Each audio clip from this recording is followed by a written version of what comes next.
একটা সময়ের পরে তোমার থিয়েটারে মন উঠে গেছে। আমরা যে থিয়েটারটা করব বলে থিয়েটার করতে এসেছি, আর আমরা যে থিয়েটারটা প্র্যাকটিস করছি তার মধ্যে যোজন যোজন দূরত্ব হয়ে গেছে। এবারে এটা অ্যাজ সাচ কারো দোষ নয়, সময়টা বদলে যাচ্ছে, সারা পৃথিবীতেই থিয়েটার স্ট্রাগল করছে। মানে কোনো জায়গার থিয়েটার চর্চাই আজ থেকে 10, 11, 15, 20 বছর আগে যা ছিল তা নেই। অনেক কিছু বদলে যাচ্ছে।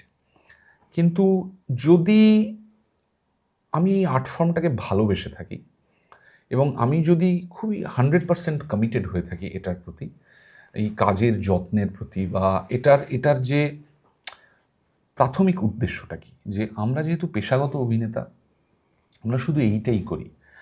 আমাদের যে commitment towards hour audience, towards স্পেকটেটার্স, যে আমি বাবা সারাদিন ধরে এইটাই চর্চা করব, এটাকেই মাজা ঘষা করে যাব, দিয়ে আমি যতটা উত্তুঙ্গ জায়গায় যাওয়া সম্ভব হয় ততখানি যাব, দিয়ে আমি আপনার কাছে এটা পরিবেশন করব এবং সেটার এগেনস্টে আপনি অর্থ দিচ্ছেন।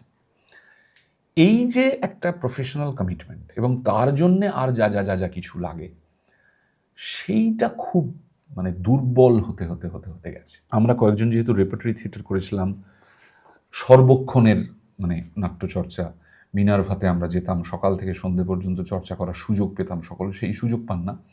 কিন্তু মিনার্ভা রেপার্টরি বলে নয়, আগের থিয়েটার দলগুলোতেও যে চর্চাটা ছিল সেটা হচ্ছে যে অনেক মানে 50টা, 60টা, 70টা, 80টা রিহার্সাল, প্রচুর এক্সারসাইজ অভিনেতা হিসেবে, এবং সর্বক্ষণই নতুন নতুন কিছু না কিছু, মানে কবিতা পড়া, উপন্যাস পড়া, মিউজিক শোনা, পেন্টিং দেখতে যাওয়া নিয়ম করে, এবং একটা চরিত্রকে আমি কত দিকে নিয়ে যেতে পারি, মানে একটা রিহার্সালের মধ্যে একটা চরিত্রকে একরকম করে গড়ে ফেলার পর সেটাকে ভেঙে আবার নতুন করা। আমি তো এটা সর্বক্ষণের কর্মী, kind of a lab work, সেই সুযোগটা থিয়েটার থেকে চলে যাচ্ছিল। যে নাটকে 2016 সালে আমি সকলের সঙ্গে কাগজের কাপে চা খেয়েছি, 21-22 সালে আমার জন্য একটা সিনেমাটির প্লেটের আসে, আমি এটাকে বারণ করেছি, কিন্তু আমি দেখতাম যে ওইটা তখন তুমি স্টার, লোকের মাথায় মাথায় প্রসেস হচ্ছে না। আমি বারণ করেছি যে আমাকে কাগজের কাপেই দেবে। এমন দেখেছি আমার সহ অভিনেতাকে যে মানে উঠে যাচ্ছে চেয়ার ছেড়ে।